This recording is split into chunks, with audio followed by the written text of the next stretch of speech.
AEW Fight Forever was one of my more anticipated titles for 2023. The game will finally be releasing on June 29th, but I ended up getting hooked up with the review copy of the game. I ended up getting the game for the Switch and the Xbox, and I decided to talk about the Switch version in this video because I feel like most people on my channel will care more so about the Switch version of the game.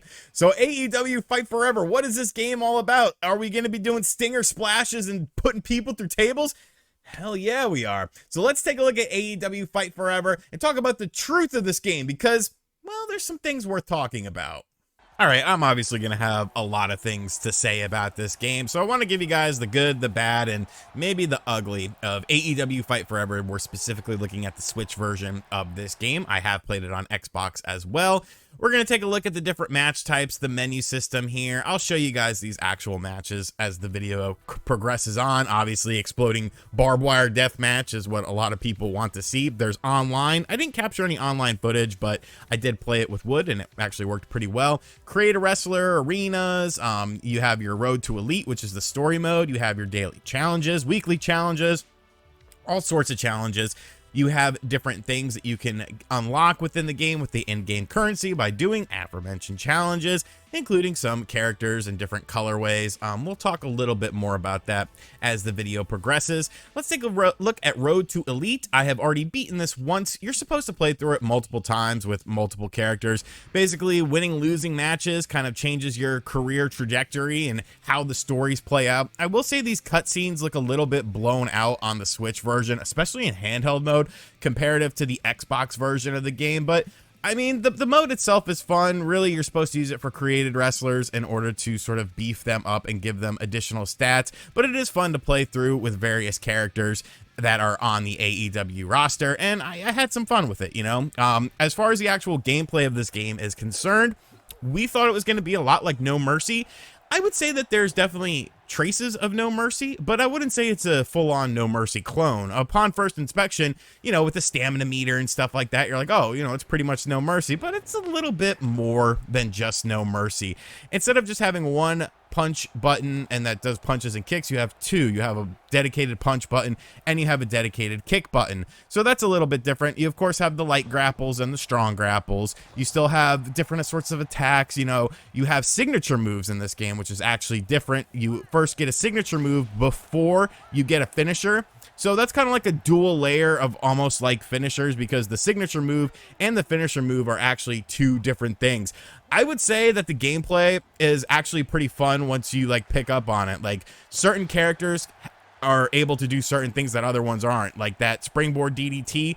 Only characters like Jungle Boy can do that. You can't do it with like a big character like Powerhouse Hobbs or something like that, because different characters have different stats and different parameters, and it actually plays into how the matches sort of go. Like a big character won't get lifted up by a small character. A big character can catch a smaller character that's doing a springboard attack. And like I said, each individual character feels very different and feels much like their counterpart. Of course, this is a lights out match, Eddie Kingston versus Moxley, and you know, a little table spot action here. This is definitely a very interesting mode. I would say it's my favorite mode of all of them because it's essentially the hardcore mode of the game here. We're gonna go under the ring and get a little weapon. Oh look, it's a bag of thumbtacks, and like, thumbtacks are cool. I'm sure that will lead to some fun and exciting stuff. I definitely like this stuff. I like the hardcore matches. I think they are super fun and they're pretty well done. You can see here, we're going to send Mox into the tacks, and like, it's brutal, dude. Like it's literally brutal. You can turn the blood off if like you want to, but I don't understand why you would want to, because look at this. This is great. There's tacks sticking into his back and stuff. Like, very, very cool stuff here. I have had so much fun playing these, both online with, like I said, I played with Wood, or just playing them against the computer, seeing what crazy sorts of things I could come up with. I think they did a really good job of capturing the individual wrestler styles, which you'll see as we go throughout the video, which is very important to the gameplay. like I said, it feels similar to No Mercy, but there are some key differences within that. And I think that's a good thing. You know, you have to make your game sort of be a little bit different, make it a little bit unique, and essentially make it stand on its own. You can see here that referee Aubrey Edwards is in the game. You can also pick between Rick Knox. You can choose which referee you want to have your be your referee for the match. So, I mean, you know, cool stuff here. Tag team modes. Tag team stuff is actually a pretty big priority in this game. There's like specific things that only happen in tag team matches as far as like double team maneuvers are concerned. So that's cool, but it's also kind of weird because you can't do some of these things outside of dedicated tag team matches. So I don't necessarily know if I love that. And that's kind of something that we'll be talking about as this video goes on, specific things that only seem to be in specific modes, but tag team matches are super fun. What about the exploding barbed wire death match? Yes, like why not? Obviously it didn't go too well in real life, but in the game it's pretty fun.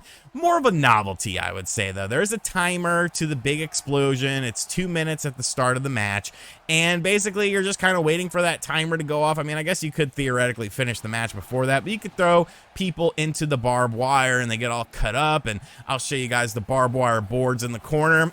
It's fun. You know, it's fun. It's definitely something that's more fun playing it online with a friend, which, by the way, this game actually has native voice chat online when you're playing a private match. I know, that absolutely blew me away too.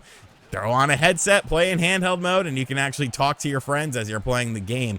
But you know, it's a fun mode, but it's definitely something that's kind of gimmicky. It's not something that I would play a whole bunch on my own, but once in a while, it is pretty fun.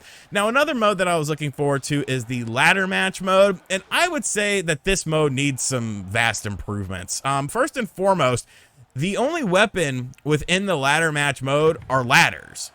Like, there's no other weapons. Every time you go under the ring, it's just simply a ladder. And it just feels a little bit too easy to win a ladder match, at least when you're playing against the computer. I'm playing on elite mode, and like, that's kind of something that I've noticed throughout playing the game is it never really, once you get the control scheme down and once you get the counters, like when to time the counters, like it definitely feels a bit easy. This is a casino battle royale match. Essentially how this works is every time a person is eliminated, you get access to another person. Another person will come down the ramp. At the start of it, you actually choose your card as well. So those are pretty much the game modes that are in this game. You know, I think it's good, but I have questions, and I have a lot of questions about this game in general. Don't get me wrong. I'm having a ton of fun with this game, but there are things that do not make sense about it whatsoever. Let me get sort of the ticky-tack stuff out of the way. Talking about the hardcore matches,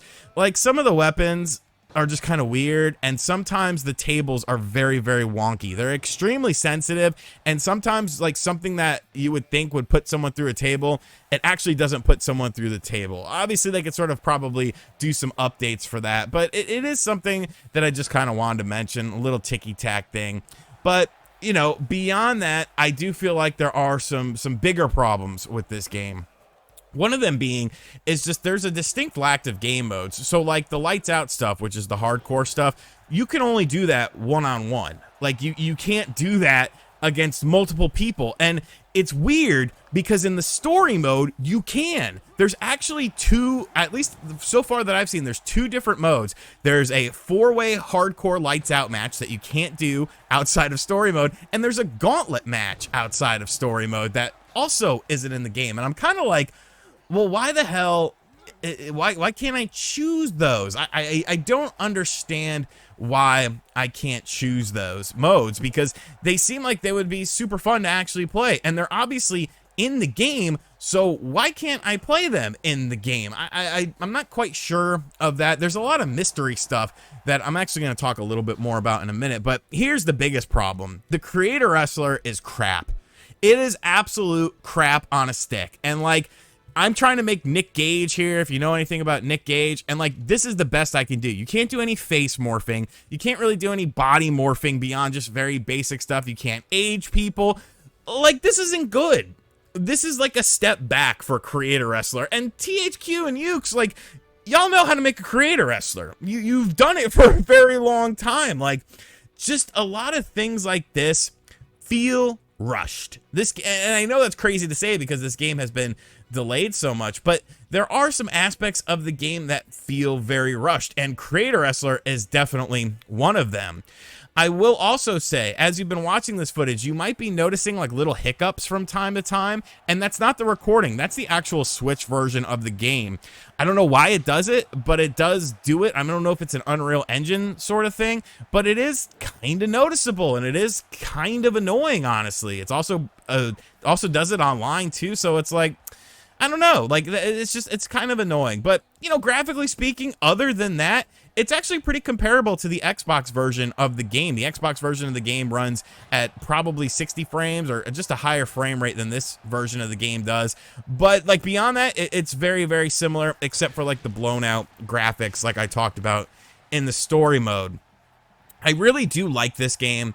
I think it's a hell of a lot of fun, and I think if you're an AEW fan, you'll have a lot of fun with it. But I also don't necessarily think it's like a great game. It's got a great groundwork, but it needs to expand upon it. There needs to be more game modes. There needs to be more things to sort of do. What am I spending my cash on? I already have like $300,000 in the game. How the hell do I unlock Paul White, Brody Lee, and Owen Hart? I literally emailed THQ and they never got back with me. There's just a lot of weird mysteries about this game. I'm sure some patches and stuff will come out, and I really do enjoy the game, but I can see why some people won't be absolutely in love with it. If you're a wrestling fan, it's definitely super fun. If you're an AEW fan, it's a day one buy, but just know that, like, I feel like there's content and patch updates coming, and they're probably coming very soon. Overall, this game is a lot of fun. The groundwork for it is absolutely fantastic, and I just hope that there's a steady stream of content for this game. There's already data mining of stuff, and it seems like they're going to be adding in like more game modes and stuff like Stadium Stampede, and I think what they have, you know, set for this game is really good, but the Switch version definitely does need a bit of a patch as far as the little hiccup in the gameplay. Like, it's not detrimental or anything, but it is noticeable, and I just feel like that's something that shouldn't exist. There are some bugs, there are some glitches. I mean, it's a pro wrestling game, that's going to how it's kind of going to be, but I do hope that they improve the Creator Wrestler as well as time goes on. Supposedly this is going to be a bit of a long-term project. This isn't going to be like the WWE games where they release them every year. So I'm definitely having fun with the game as an AEW fan. Being able to play as these wrestlers and really captivate their style and how it wrestles is super fun, but there are some things that definitely need to be addressed with the game, like, for sure. But you know, hopefully they do it. If they don't, for whatever reason, it's still a solid enough game. But if you're not an AEW diehard, you might want to wait for a sale. But I have a feeling a lot of you are AEW diehards, and that's why you clicked on this video. So let me know what you think of the game in the comment section down below. All footage was shown from the Nintendo Switch version of the game. And thank you guys for checking out this video. A little bit of a personal aside, I completely forgot that the embargo was today, which is the 28th.